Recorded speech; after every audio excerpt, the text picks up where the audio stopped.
welcome to the Glass Ceilings and Sticky Floor podcast, the podcast where we get real about the challenges women face in work, life, and leadership. I'm your host, Erica Rooney, HR executive, keynote speaker, and executive coach, and I'm on a mission to get more women into positions of power and keep them there. This is the space where we call it the paradoxes, being told to lean in but not too far, to speak up but not too loudly, be ambitious but not too ambitious. Does that sound familiar? Yeah, we're over all that. Here, we break down the sticky floors that keep us stuck from imposter syndrome and perfectionism to burnout and fear, and give you real strategies to shatter those glass ceilings once and for all.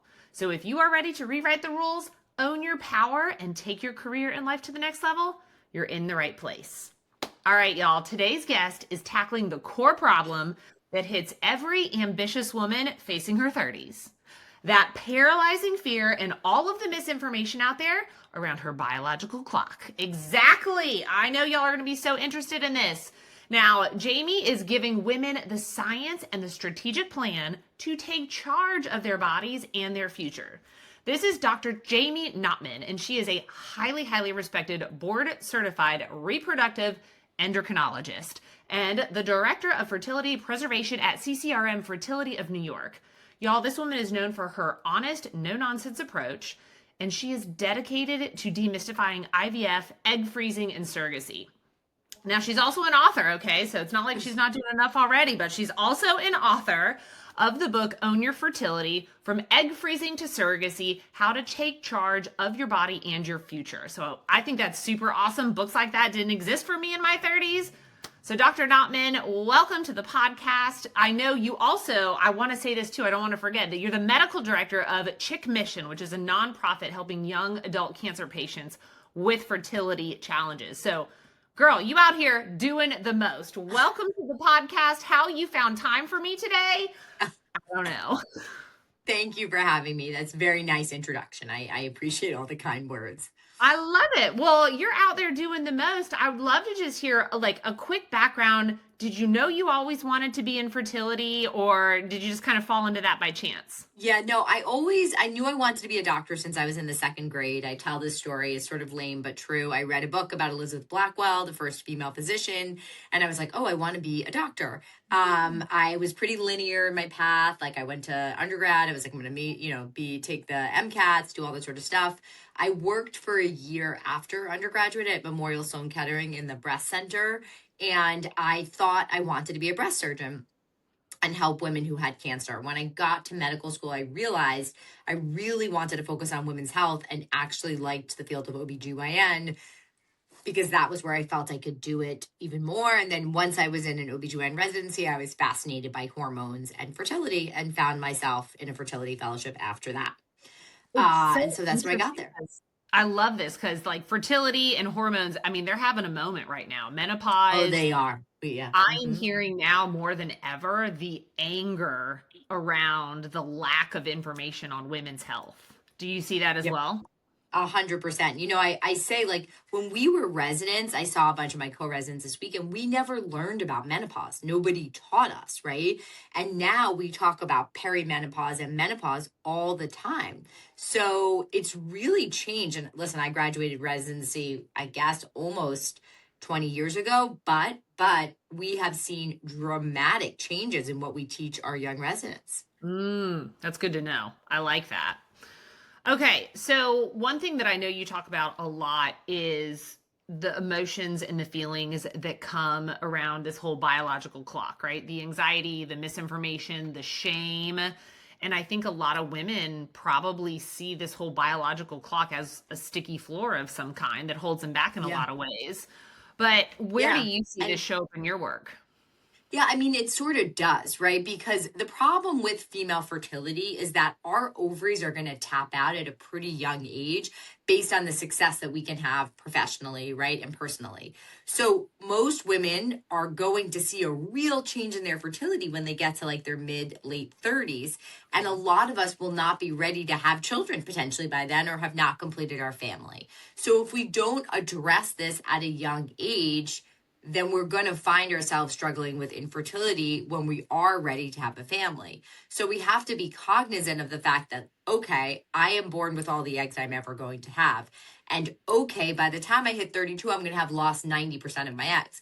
Now, that's not to fearmonger and try and tell women they must have kids in their 20s. It is just to say, listen, if you're on a plan that involves you not having children until 40, you should address this at an earlier age. You said 90%? By the time you're 32. Yep. That's insane. I didn't know Yeah. that. Most Wow. people don't, or most people don't know, like, I'm born with all the eggs I'm ever going to have. By the time I hit puberty, I'm down to 350 to 500,000. And people incorrectly assume as long as I'm getting my period, I can get pregnant, right? And then when I was a fellow, we used to write abstracts for different scientific meetings. I came up with the slogan, menses doesn't equal motherhood. And what I mean by that is just because you're getting a period, it does not mean the quality of your eggs is able to make a viable, healthy pregnancy. So we need to remember that. All right. So let's talk about egg freezing then. I would love for you to just, anyone who's listening that maybe is considering this, maybe they're, not ready to have a child yet or what have you. When should we start thinking about freezing our eggs and a little bit of what that process looks like? Yeah, I mean, I think we should do it in our 20s, right? Which is shocking for some people to hear because they're like, wait, our 20s? But our 20s are when we have our high quality, high quantity amount of eggs, right? And it's also when, if you do the process, you're going to get a lot of bang for your buck on the back end. So egg freezing, the experimental label was removed from it in 2012, right? And I call them in my book the OG egg freezers, women who froze their eggs initially. They were in their mid 40s. So when the data came out, people were like, egg freezing is terrible. Of course it was terrible. The women we were freezing, their eggs, the quality was long gone. As the age of the egg freezing patient has shifted downwards, the success has increased. So we know most women are not having kids in their 20s, right? At least in a lot of these, major metropolitan cities. So we should address fertility preservation in our 20s. Fascinating. Okay, you mentioned your book, and this is what I really want to dive into today. First of all, you're a very busy woman. You are a full-time doctor. How the hell did you find time to write a whole book? Question number one. Well, I was very fortunate. I had a collaborating author. I think a lot of people don't own that. Like, it's weird to me. People are like, they don't talk about it, but it's sort of like, I call medicine, I always say, is a team sport, right? We win together, we lose together. I have a nurse, I have embryologists, I have medical assistants. And if I don't get people pregnant on my own or help them preserve their fertility, it's all of us. The same thing about writing a book. Like, I would venture to say that most of the books that you read, nonfiction, are written with a collaborating author, right? And maybe people just are not open about that. But I would not have been able to do this on my own. It's a massive task. And while I think I'm a pretty good doctor, writing was not my first, it wasn't my first love. Hey, look, there's no wrong way to have a baby, right? So there's no wrong way to write a book. But it's very true. Very true. What inspired you to write this book, and what's the that main mindset shift you want women to take away from after reading it? Yeah, so I thought to myself, as it's actually funny, the pandemic really motivated me because I saw a shift in an increase in the number of women freezing and a shift in who was freezing, right? We saw younger women coming in to do it and more women. And also I felt like, my family jokes, I'm very loud. I really am. But I was only as loud as the four walls of my office for the patients that I was seeing. So I'm like, well, we need to take this message and share it with women beyond the people we see. And I felt that there was a real need for a good fertility book. I love it.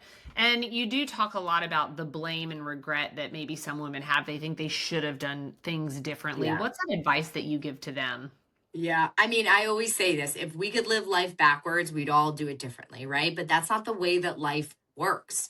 I'm very open. I tell people, I went through a divorce that I never thought would happen, right? And if I could live my life in reverse, maybe that wouldn't have happened. But that's not the way it is, right? So we can mourn the loss of something, of our eggs, a marriage, a cancer diagnosis, whatever it is, we mourn that, but then we must gather ourselves and move forward. Otherwise, we stay stuck in that grief or in the anger or in the whatever bargaining, whatever it is, and we don't get to where we ultimately want to be, which for a lot of my patients is being a parent. Yeah, and I imagine you have people that do not have successful transfers, and so they have to come back to you several times. How do you help these families through, and like how do you keep showing up, I think, in a time that is so tough? Yeah. I mean, it's definitely not easy. And I always say, like, that is something they do not teach you in medical school. They do not teach you how to give Yeah. bad news, which is very hard. And I think I wasn't good at it when I was a younger physician. I think as I've gotten older, I have gotten better with it, mostly because I've been on the end of receiving bad news, right? So I'm like, oh, wait, that doesn't work. Maybe I have to do this. But I think it's really being a partner on a journey and being in many ways like a cheerleader or being present and letting someone just cry or whatever it is. You have to find what your role is to help that individual or that couple continue on their journey. But also it's being honest, right? Because we know fertility is a business, right? So there has to be a stop point. If I let patients do endless egg freezing or endless IVF, then I'm not really doing my job, right? Because I need to say, hey, you can have a family, but not in this way. And you have to make a change. We have to shift the course that we're on. Yeah, absolutely.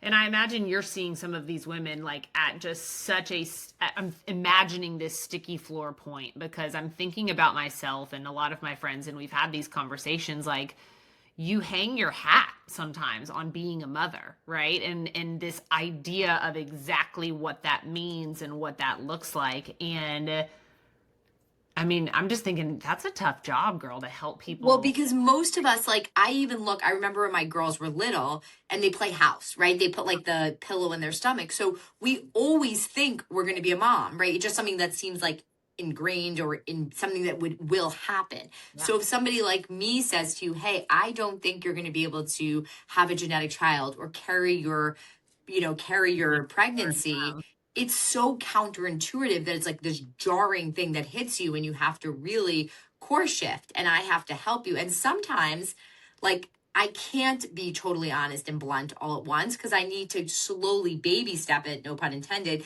to get the person there and then hopefully watch them make a change. No, I can imagine. Absolutely. All right. I know I've heard a lot about, especially corporate women. We're very stressed. We're very anxious about work. And Yep. like, that's the reason we're not getting pregnant. Yeah, no, I mean, that drives me crazy. Like, I'm always like, infertility is a medical disease, right? And we don't tell patients who have cancer, like, hey, maybe you should just go like have a spa weekend and eat some, healthy food. Because the reality is, it's not just fixing your stress. Infertility is a disease. Yes, mitigating stress is good for all of our organ systems, our brain, our heart, our, everything. But just decreasing stress does not change the outcome of your disease. So I'm fascinated by this because I come from a long line of nurses. I like to think of myself as, not a total dum dum off the street when we're talking about medical language and stuff, but you were the first person I've ever heard refer to infertility as a disease. And I think that's super powerful.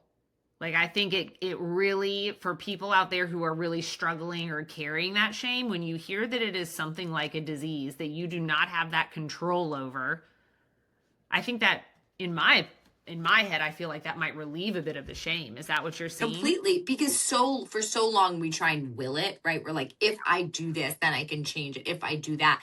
But the reality is you cannot. For most of us, we cannot. And we have to accept that because if we don't, then it's a really negative spiral and then it impacts every aspect of your life. So true, so true. Okay, with IVF, like I know there's a lot of myth and there's a lot of just like random information out there. What is the single biggest misconception about IVF, the process that like if you could wave your magic wand, it would be gone forever? Oh, yeah. That the pill causes infertility. The number of times that I have heard that, I'm like, that is just not true. The pill does not cause infertility. Can it mask infertility? Sure, it can, right? Because when you're on the pill, you're going to get regular periods. That's the point of the pill, but it does not cause infertility. I would say probably, number two, one that we just spoke about, if you just de-stress, then you'll get pregnant. That's a total bunch of bullshit.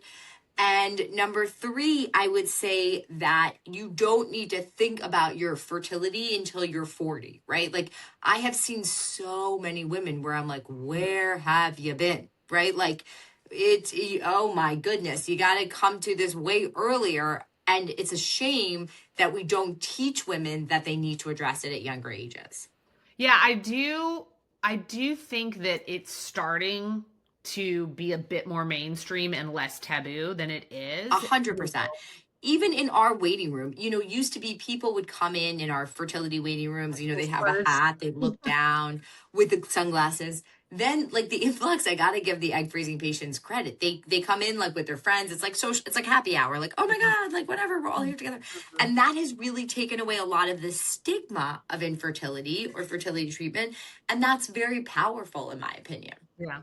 I was at a women's event in New York and there was this woman who I'd never met before and we were just chit-chatting and she was talking about how hard it is to date these days, especially in New York City. And I was like, girl, I don't even want to know. I don't want to know right now. Like I'm married, I live in North Carolina. This is a whole horror story game is what it sounds like.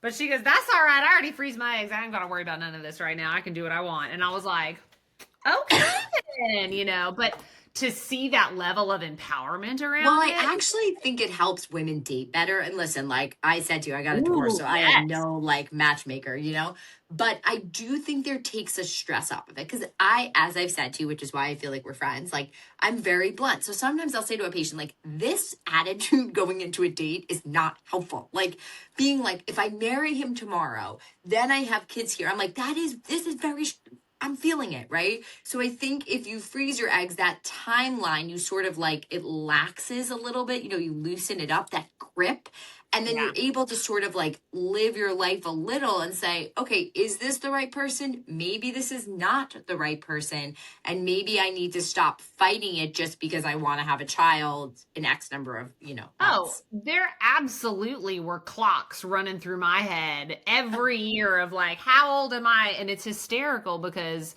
I was at a function last night and somebody was talking about how their 26-year-old cousin is about to have a baby. And I'm like, but that's a baby, Oh, oh Like, my, it just, I have, I cannot tell you, I don't think I've seen a 20-year-old couple come in having infertility in years, right? Like we just don't see that anymore. Nobody, at least in New York City, people don't try in their 20s. It's just totally, yeah, no, it's crazy. yeah, I mean, different worlds, but it reminds you like number one, how quickly time does fly, Yep. but I think that's so interesting to hear. And I mean, I'm done having kids, so that's not a conversation I need to worry about having, but it does make me think of like when my daughter gets older, I love this idea of like empowering her with the knowledge of, yeah, get out there and freeze your eggs. Well, And because, and this is what I say, like I talk about, like I wrote an article with my collaborating author for Oprah about why I'll freeze my girls' eggs at 22. It is not that I am telling them to have children. I'm not telling them to freeze their eggs. What I'm saying to them is then you have reproductive choice. And the yeah. timeline is according to you, not according to your body. Now, I get it. Like, I got a flack for that article, right? You're a fertility doctor, you have the resources, et cetera, et cetera. And I own that. But what I will say is the landscape has shifted dramatically. So Mhm. many more employers are covering this because they have to, because women spoke up in droves and were like, no, I'm not coming to have a job there if if you're not going to cover egg freezing or whatever it may be. So I do think that we are starting to move the needle on what is offered to female employees by their employers. Yeah, I mean, we're definitely seeing more in menopause support.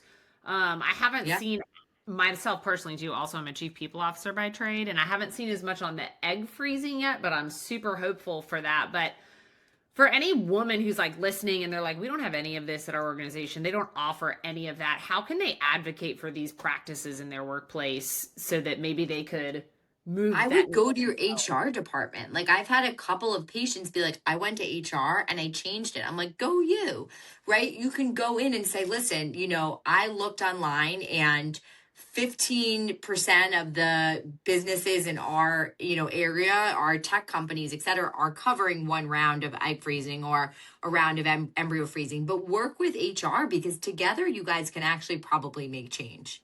Mm.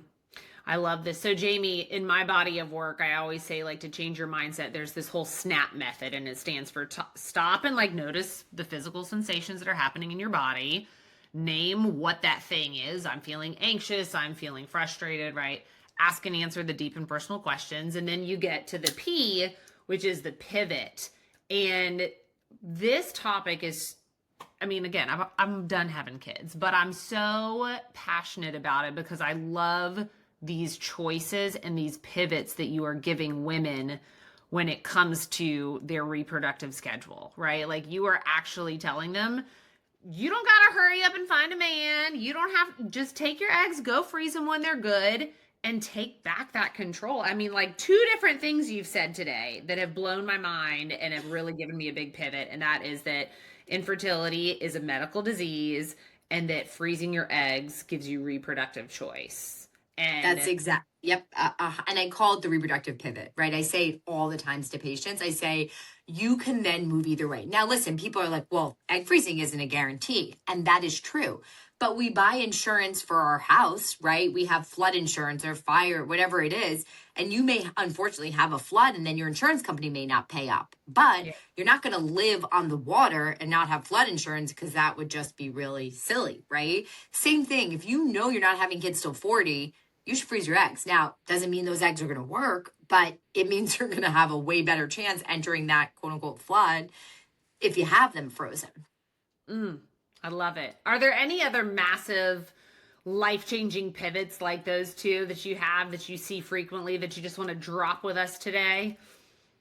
Or are those the two big faves? You know, I think what I have learned, and listen, I am a culprit, right? I'm a type A. You just keep pushing. But like the journey of life is circuitous, right? And I have this quote in my office. I love it. It's the fall down 7 times, get back up 8. Like life knocks the shit out of you. We have all been there. You may not have infertility. You may lose a parent. You may have, cancer. You may, whatever it is.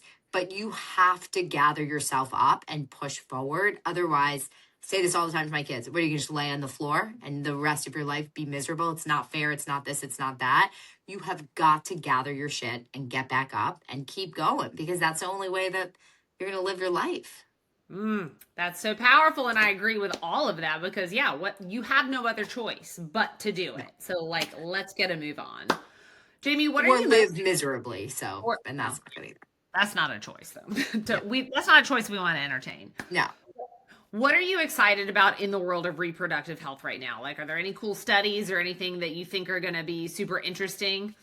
So much. I think probably, I always say the fastest area in medicine as a whole is genetics, right? Like genetics has moved medicine in every aspect forward so much faster.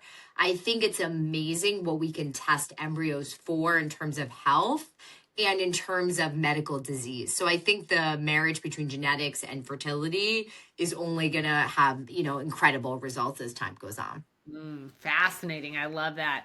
All right, girl, where can people find you? Where can they buy your book when they hear you and they're like, oh my God, I need to know more about this? Lay it out here. Let's see. So, I have a website, that's Dr. Jaime Knopman. I have an Instagram account also with that name, and the book can be purchased on Amazon or Barnes & Noble. You can pre-order it. It is called Own Your Fertility. Its pub date is January 13th. I'm super excited and very grateful to get to share this piece of work with the world. Yes. And it's Knopman, Knopman, y'all. Knopman, correct. Spell it for you people who are listening, which I think is fascinating. Oh my gosh. Dr. Jaime, thank you so much for coming on, for talking about this interesting topic. I know that whoever's listening, if it's not impacting them, like I'm not having a baby, it's not impacting me, but I know so many women that I think like I would just love to share these pivots with. It's so super incredible. Listen, if you're listening today and this conversation lit a fire under you, here's your next move. I don't want you to keep it to yourself. I need you to share it with somebody that you know. I need you to drop a review and get out there on Amazon and buy Dr. Jaime's book, okay? Let's keep this conversation going. Remember that your potential is limitless, and the only thing standing in your way are those sticky floors. But guess what? You have the power to break through them. So go out there, take up some space, and let's shatter some ceilings together.